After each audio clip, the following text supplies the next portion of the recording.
कि तेहरान में लोग किस तरीके से हाथों में झंडे उठाए खुशी का इजहार करें और इस खुशी का यकीनी तौर पर इस तमाम तर ये जो क्रेडिट है इसका सेहरा पाकिस्तान के सर सजता है। पाकिस्तान की जानिब से बहुत ही अहम रोल यहाँ पर निभाया गया है। तो सीनियर तज्ज़ेकार मसूद अब्दाली साहब में ज्वाइन कर चुके हैं। मसूद साहब बहुत शुक्रिया समा को वक्त देने के लिए। मसूद साहब, तो कोई दो राय नहीं है ये कहने में बहरहाल कि पाकिस्तान का जो एक कद है वो मजीद अब बढ़ा है, जो कायदाना सलाहियतें सामने आई है, जिसकी पूरी दुनिया मुतरफ हो रही है। फील्ड मार्शल की, वजीर आजम शहबाज शरीफ की, कैसे देखते हैं आप मजमूई तौर पर पाकिस्तान के इस रोल को? आंख का तारा बनकर सामने आया पाकिस्तान। शुक्रिया। देखिए, ये बात जो बिल्कुल दुरुस्त है कि पाकिस्तान का इसमें किरदार जो है बड़ा ही मजबूत रहा है। इसमें एक बड़ी अच्छी बात यहाँ कुछ जो इसराइल के बाद तज्ज़ेनिगार कह रहे हैं कि इस वक्त दो जंगें हो रही हैं, एक अमेरिका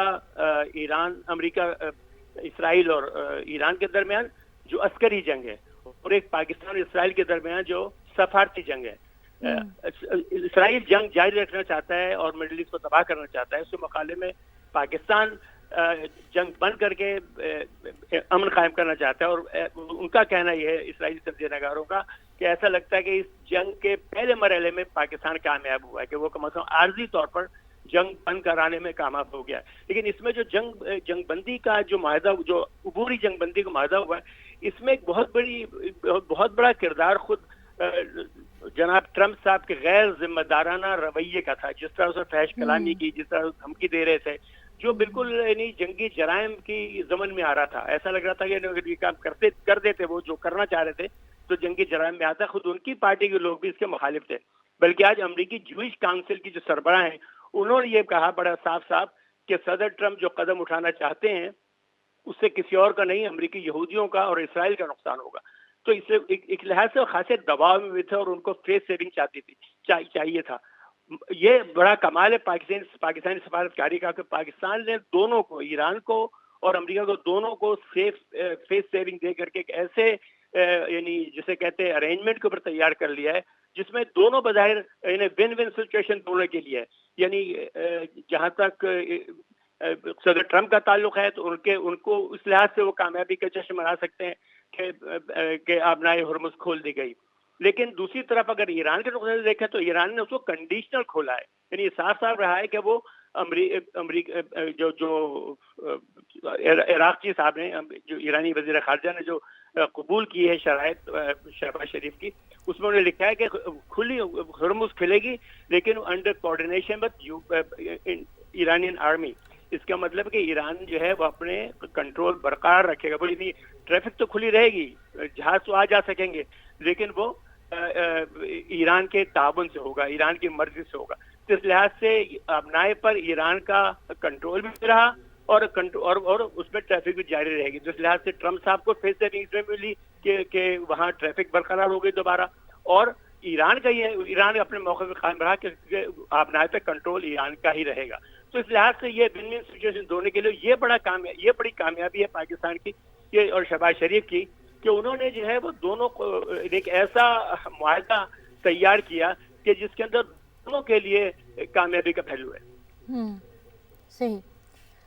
अच्छा मसूद साहब, हम ये भी जानना चाहेंगे क्योंकि शुरू में आपने कहा कि इसराइल जो है वो नहीं चाहता कि मुज़ाकरात हों और मामला जो हैं वो अमन की तरह बढ़े, तो आप यहाँ पर क्या समझते हैं? पाकिस्तान ने क्योंकि बहुत अहम किरदार अदा किया है, एक अमन मिशन था जिसको पाकिस्तान ने जो है वो सरअंजाम दिया है। क्या समझते हैं पाकिस्तान की कितनी जिम्मेदारी बढ़ गई है यहाँ पर?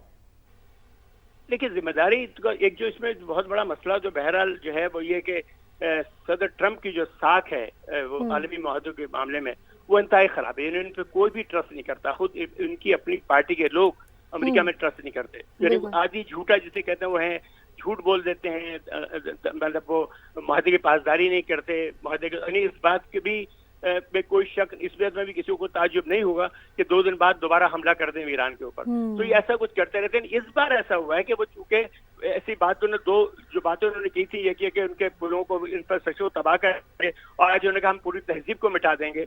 तो उसकी वजह से ये हुआ कि वो खासे डिफेंसिव हो गए थे। उनके लोगों को ये बात पसंद नहीं आ रही थी, तो खुद भी वो उससे निकलना चाहते थे। और ये कमाल है पाकिस्तानी सफारतकारी का, पाकिस्तान ने उनको एक बाइज्जत रास्ता दे दिया इस दलदल से निकलने का। इजी गेट ये और सफारतकारी इसी को कहते हैं, बाकमाल सफारतकारी यही है कि दोनों फरीक को दलदल से निकलने के रास्ते दिए जाए। और बहरहाल इसमें ये बात तो तय हो गई कि जो 34 दिन या 35 दिन के 40 दिन के जो लड़ाई रही है, उसके अंदर ईरान जो है उसने अमेरिका को भारी नुकसान पहुंचाया है। अमेरिका के जितने जहाज गिरे हैं, इतने जहाज उसके अफगानिस्तान के 20 साल जंग में नहीं गिरे, जो गुज़िश्ता 10 से 12 दिनों में ईरान ने गिरा दिए। तो एक लिहाज से अमेरिका की को, यानी इस जंगबंदी की अमेरिका को ज्यादा जरूरत थी ईरान के मुकाबले में। और खास इतनी सख्त बात कहे गए थे सदर ट्रंप साहब कि उनके लिए इससे निकलने का रास्ता नजर नहीं आ रहा था। ये रास्ता शहबाज शरीफ ने दिखा दिया। ये बहरहाल उनकी कामयाबी है। और मसूद साहब, मैं बिल्कुल इसी गुफ्तगू की जानिब आगे आपकी तरफ आना चाह रही थी कि जैसे कि आपने भी अपने गुफ्तगू में जिक्र किया कि 2 डायमेंशंस आपने हमें बताई कि एक तो सिफाती जंग थी, ये एक अस्करी जंग थी। और अगर हम सिफाती जंग की बात करें, जिसका पहला मरहला पाकिस्तान ने जीत लिया बहरहाल, तो आप कैसे एनालाइज करते हैं? कल तक हमने देखा, जिस ट्वीट का आपने भी जिक्र किया सदर ट्रंप की जानिब से जो किया गया था, एक धमकी आमेज बिल्कुल लहजा, और उसके बाद यूं टेबल टॉक की तरफ मामलात को लाना कहने सुनने में बड़ा आसान है, लेकिन सिफाती तौर पर ये इतना आसान नहीं था। जो रोल पाकिस्तान का यहाँ रहा है, मैं चाहूँगी थोड़ा आप उस पर भी एक मुफस्सल तौर पर तज्जिया अपना सामने रखें, क्योंकि ये बात तो बहरहाल प्रूव हो गई है रोज़ अव्वल से ही कि सिर्फ और सिर्फ मुज़ाकरात ही वाहिद हल है। पाकिस्तान ने तो हर फोरम पर यह बात रखी है, चाहे कश्मीर का मामला हो, अपना मामला हो, किसी और की जंग हो, हमेशा हमने ये रोल रहा है कि मुज़ाकरात ही हमेशा वाहिद हल रहते हैं। देखिए, इस जंग में यानी इस मामले में पाकिस्तान की पोजीशन बड़ी नाजुक है, इसलिए कि जो अरब ममालिक है, ये लड़ाई जो सिर्फ ईरान और अमेरिका और इसराइल की नहीं थी, इसके अंदर मशरक़ वस्ता के ममालिक भी जो है मतलब सोच चुके थे। यानी किसी न किसी हैसियत में कतर है या मुत्तहदा अरब अमारात है, बहरीन है, कुवैत है, ये तमाम ममालिक के ऊपर ईरान ने हमला किया। इस मामले में पाकिस्तान के लिए पोजीशन बड़ी नाजुक थी कि वो किस तरह इस मामले को लेके चले। यानी वो अगर ईरान की हिमायत करता है तो जाहिर है कि उस सूरत में हमारे जो मशरक़ वस्ता के अहबाब हैं वो नाराज होते हैं, जिनसे बड़े अच्छे मरासिब है पाकिस्तान के, माली मरासिब बहुत अच्छे थे। और अगर पाकिस्तान जो ईरान की मुखालफत करता है, ये बात उसूली तौर पर गलत होगी, इसलिए कि बहरहाल ईरान एक मजलूम मुल्क है, उस पर हमला हुआ है। तो पाकिस्तान की सियासत का ये बड़ा कमाल है, इसको मैं वाकई क्रेडिट देता हूँ पाकिस्तानी क़यादत को। अगरचे कि मेरी बड़ी सियासी इख्तलाफात हैं शहबाज शरीफ साहब से, लेकिन ये अच्छी बात है उन्होंने की कि इस मामले में उन्होंने अपनी गैर जानिबदारी को हर मरहले पर बरकरार रखा। देखिए, सबसे पहली बात है कि जब सलामती कौंसिल में करारदाद आई तो पाकिस्तान ने ईरान पर हमले की मजम्मत की, अमेरिका और इसराइल के हमले की मजम्मत की खुल करके उसके खिलाफ वोट दिया। लेकिन जब वो करारदाद आई जिसके अंदर ईरान की मजम्मत की गई, अरब ममालिक पे हमले की, तो पाकिस्तान ने उस करारदाद के हक में वोट दिया। यानी उसूली बात क्या पाकिस्तान हमले के खिलाफ है, चाहे ईरान पर हमला हो या ईरान की तरफ से हमला हो। तो इसके साथ पाकिस्तान ने अपना एक जो गैर जानिबदार रवैया है वो बहुत ही अच्छे तरह निभाया। फिर आज भी देखें, आज जो रायशुमारी हुई है सलामती कौंसिल में, जिसके अंदर तमाम मुल्कों ने जोर दिया कि सलामती कौंसिल ने जोर दिया तमाम मुल्कों पर कि वो अस्करी कुव्वत के जरिए आमनाए हरमुज खुलवाएं, तो पाकिस्तान उस करारदाद में गैर जानिबदार रहा। न पाकिस्तान ने ईरान की मुखालफत की, न इसराइल की हिमायत की, इसलिए कि पाकिस्तान न अमेरिका के हक के साथ वोट दिया, न ईरान के साथ वोट दिया, बल्कि उन्होंने वो न्यूट्रल रहे। उसमें जो बहरा सालिस को न्यूट्रल रहना चाहिए मामले के अंदर। तो जो पाकिस्तान ने यानी ये जो मुझे लगा कि ये जो 34-40 दिन का क्राइसिस था, ये पाकिस्तान के बड़ा सख्त था, बड़ी सख्त आजमाइश, अभी बड़ी सख्त आजमाइश है पाकिस्तान के लिए। इसलिए कि मशरक़ वस्ता में तमाम के तमाम ममालिक, जिनमें ईरान भी शामिल है, हमारे दोस्त हैं और हम किसी के खिलाफ नहीं जा सकते। जबकि आपको पता है कि ईरान और सऊदी अरब के ताल्लुकात, ईरान और कुवैत के ताल्लुकात खराब हो चुके हैं आजकल। तो उसमें तमाम दोस्तों, तमाम फरीक से मिल करके रहना, दोस्ती बरकरार रहना, एतमाद बरकरार रहना और उसके बाद एक अमन माहदे के लिए सबको राजी कर लेना, ये बजाते खुद बहुत बड़ी कामयाबी है पाकिस्तान की। तो इस लिहाज से मुझे लगा कि पाकिस्तान ने अपने जैसे कहते हैं कार्ड बड़े अच्छे खेले, और खास जो इन मामला के अंदर पाकिस्तान ने इंतहाई यानी शऊर का सबूत दिया, अपनी गैर जानिबदारी बरकरार रखते हुए, वो बड़ी कामयाबी रही पाकिस्तान की। सही, बिल्कुल गैर जानिबदार किरदार अदा किया है पाकिस्तान ने। मसूद साहब, आप हमारे साथ ही रहिएगा। इस वक्त हमारे साथ तलत रशीद रिपब्लिक रहनुमा हमारे साथ मौजूद है, उन्हें भी शामिल गुफ्तगू करेंगे। रशीद साहब, जिस तरह आपने ये सारा सिनेरियो देखा, 28 फरवरी से ये कशीदगी जो है वो शुरू हुई थी और पाकिस्तान ने जिस तरह से अपना किरदार अदा किया है, नुमाया तौर पर उभर के सामने आया है, कैसे देखते हैं आप इसको, कैसे एनालाइज करते हैं, और इस वक्त आप क्या सूरत हाल देख रहे हैं? बहुत ही अच्छा किरदार अदा किया, बल्कि न्यूट्रल रहे हैं, और विच इज वेरी गुड, क्योंकि इससे ये है कि पाकिस्तान ने दोनों अमेरिका को भी अपनी तरफ माइल किया है, और ईरान को भी। ये लग रहा है कि ये बिहाइंड द सीन दिनों से चल रहा था, क्योंकि डोनाल्ड ट्रंप भी इससे निकलना चाहते थे। वो बाइज्जत तौर से निकलना चाहते थे, ताकि किसी तरीके से कि ये जो उन्होंने बातें कही हैं ये इस पे अमल ना हो सके, क्योंकि बड़ा डिजास्टर होता कि इंटरनली यहाँ पे भी, यूएस में भी उनके अपने जो कुलीग्स हैं, सेनेटर्स, डेमोक्रेट, रिपब्लिकन, सारे इसके खिलाफ थे कि ये जो कह रहे हैं ये गलत कह रहे हैं, ऐसा नहीं होना चाहिए। बल्कि पूरी दुनिया ने आ, इस बात को कंडेम किया है कि ये जो ट्रंप साहब कह रहे हैं ये गलत कह रहे हैं। और इसका सबसे बड़ा नुकसान इसराइल का हुआ है, कि इसराइल नहीं चाहता था कि ये माहदा हो, और किसी तरीके से अमन पे किसी तरह ये माहदा हो जाए, ताकि दोनों फरीकें आराम से बैठे।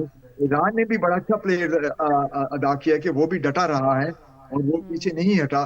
तो उसकी वजह ये भी थी कि डोनाल्ड ट्रंप जो है, उनको भी पता था कि ईरान एक क़यादत नहीं, बल्कि वो पूरी कौम है जो उसके पीछे खड़ी है।